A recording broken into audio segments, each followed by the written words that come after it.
What's up mga troops? Ay nako, pangalawang araw na ng day off ko pero wala akong nagawa, puro higa, puro tulog lang. Ngayon pa lang ako maglalaba, mamaya pagbalik ko kasi ngayon nagbabalak akong umalis. Hindi pa naman masyadong mahabang buhok ko kasi plano ko talaga pahabain to eh. Balik sa long hair kasi okay lang naman sa restaurant eh. Basta as long naka hairnet ka, tas makeup. Kaso, yung dito sa gilid parang nakakairita na kaya pupunta ako sa barbershop ngayon. Tapos dati nung pagupit ako doon, yung bantay pala Filipina. Kasi nakita niya yung sombrero ko na may logo ng mapa ng Pilipinas. Kaya yun, nagtagalog siya kagad. Sabi niya Pilipino daw ako kasi nakita niya sa sombrero ko. Pero ngayon, ibang sombrero yung gagamitin ko. Kasi baka nakalimutan niya na ako eh. Ibang sombrero ang gagamitin ko para hindi niya maalala na isa akong Pinoy. Tapos kasi 20 kasi bayad doon eh pag nagpagupit.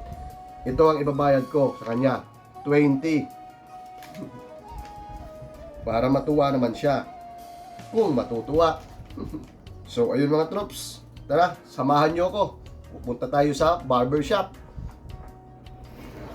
So ayan mga troops, nandito na ako sa loob ng North Hills. Pupunta na sa barbershop. So ayan, ibang sombrero gamit ko. Gamit ko ay kay Tony Chopper ng One Piece. Kaya tara, samahan nyo ako. So ayun mga troops, nandito na ako sa barbershop.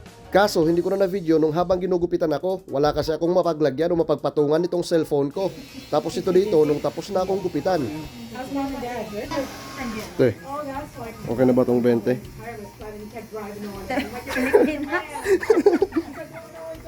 Joke lang. Ano? Ang tagal ko nang hindi nakakita ng mga ganito eh. Oh, baon ko pa yan galing sa Pinas eh. Natira galing sa airport. Oh, really? Yeah. Oh, yeah? So ayan, tapos na ako. Thank you, Ate Alta. Thank you. Have a good one. So ayun nga mga troops. Nung una, natahimik muna si ate. Sabi niya, Pilipinas. Pero ayun, natuwa naman siya. Kasi sabi nga niya, ang tagal niyang hindi nakakita ng ganong pera.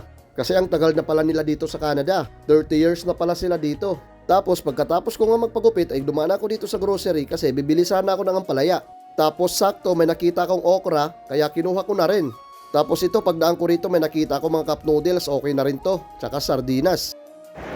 So ayun mga troops, pauwi na ako. Yan, medyo natabas-tabasan na rin yung buhok ko. Tapos dumaan na rin ako ng grocery. Tapos medyo malamig pala dito sa labas. Akala ko hindi masyadong malamig. Kaya tara, samahan nyo ako. Gagawa ko ng arroz caldo. So ayun mga troops, tapos na ako maligo. Yan, nabawas-bawasan na yung buhok ko. Kasi plano ko talagang pahabain to tulad ng dati. Gusto ko yung nakaganyan, yung nakabuka yung buhok ko. Pero sa ngayon, dahil hindi pa siya masyadong mahaba, ganyan lang muna siya. Alright, let's go. Magluto na tayo ng merienda nating arroz caldo. Bali, ito pala mga napamili ko doon mga troops. Kasi ang sadya ko talaga doon, itong green onions lang, tapos itong ampalaya. Kasi isa to sa mga paborito ko. Kaso may nakita akong okra. Isa rin to sa mga paborito ko. Yung nilalaga lang, tapos sausaw lang sa tuyo, tsaka kalamansi. Nako. Tapos syempre sardinas. Tapos corned beef, kasi wala naman akong nakitang Argentina or Youngstown doon eh. Kaya ito na lang. Medyo mahal-mahal pero okay na. Tapos ito, mga cup noodles. Pag oras ng almusal na natatamad akong magluto, yan. Tapos may nakita rin ako ditong tuna. Binili ko na lang kahit medyo mahal. Hindi lang medyo, mahal talaga. Yan, kita nyo magkano, nasa 8. Isang hiwa lang oh. Yan, pwede kong pang tinola, pwede ko ring pang prito. Bahala na kung anong matripan ko sa susunod na araw. Pero bago tayo magpatuloy sa ating pagluluto, shoutout muna tayo dito. Shoutout kay Rosales Roldan. Ito si Dandan, sa kanya ako palagi nagpapamassage dati. Tapos ito, shoutout sa iyo Brad Rocky Chu. Shoutout Brad, and long live sa inyong lahat dyan ng mga brad ko sa Alpha Caparo. Tapos ito, Chris Mark Ramirez, shoutout sa iyo Padi Ikoy. Ingat lot din na perme Padi Ikoy. Shoutout din sa iyo Aaron Ortelio. Shoutout sa iyo classmate, naging classmate ko to nung high school. At syempre, shoutout din sa iyo Antonio Gagol. I miss you na tol, ang tagal na natin hindi nagkikita. Eto kasi isa tong tunay na tropa, kababata ko to eh. Kaso ang tagal na naming hindi nagkikita. So ayun, balik na tayo dito sa ating pagluluto nitong arroz caldo. Bali una kong ginisa itong luya. Inuuna ko talagang igisa ang luya kasi para lumabas talaga yung aroma niya. Tapos saka ko na isinunod itong sibuyas tsaka bawang. Kunting halo-halo lang hanggang sa maging medyo golden brown na yung bawang at medyo translucent na yung onion, saka ko inilagay itong mga chicken wings. Tapos ayun, kunting halo-halo lang din. Tapos saka ko naman inilagay ay itong mga chunks ng chicken breast. Tapos ganun pa rin, kunting halo-halo pa rin. Tapos nung nahalo ng mabuti ay sinama ko na rin sa pagigisa itong bigas. Opo, isinasama ko talaga sa pagigisa itong bigas. Tapos naging ganito nga pala yung kulay na medyo madilaw-dilaw na yung bigas kasi naglagay rin pala ako dito ng turmeric powder. Kaso hindi ko na video, hindi ko kasi na-play. Tapos ayan, naglagay na nga ako ng napakaraming tubig. Dinadamihan ko na talaga ng tubig to kasi para hindi na ako magdagdag mamaya. Para kuhang-kuha yung consistency ng lapot. Tapos ayan, naglagay na rin ako dito ng chicken cubes. Pero tingnan nyo, parang iba yung kulay tsaka iba yung texture nitong chicken cubes. Ito kasi yun, nabili ko lang to sa dollar store kasi mura, kaya trinay ko na lang. Pero okay din naman yung lasa. Tapos ayan, syempre, naglagay din ako ng asin. Kunting asin lang muna. Tapos syempre, kunting patis lang din muna. Saka na lang ako magdadagdag mamaya kung medyo kulang pa sa lasa. Kunti lang, kaya ayan, okay na yan. Tapos ayan, tatakpan ko na tapos hintayin ko na lang kumulo. Tapos nagpainit na rin pala ako dito ng mantika para pagpiprituhan ko nitong mga garlic. Ganyan ko lang hiniwa yung mga garlic kasi gusto ko talaga yung nakikita yung garlic tsaka gusto ko pinapapak din. Tapos kung sa tingin nyo napakarami kong mantikang ginamit, sinadya ko talaga yan. Kasi para sa susunod, pag naggisa-gisa ako kahit kunting bawang na lang gamitin ko kasi yung mantika na-infuse na rin yan nung lasa nung garlic. Tapos eto na nga, okay na. Crunchy na itong ating toasted garlic. Kaya ayan, tikman muna natin. Pagpapak muna tayo ng bawang. Ayan, yummy. Gustong gusto ko talaga magpapak ng bawang. Tapos eto na nga, kumukulo na itong ating arroz caldo. Pero hayaan lang muna natin yan dyan.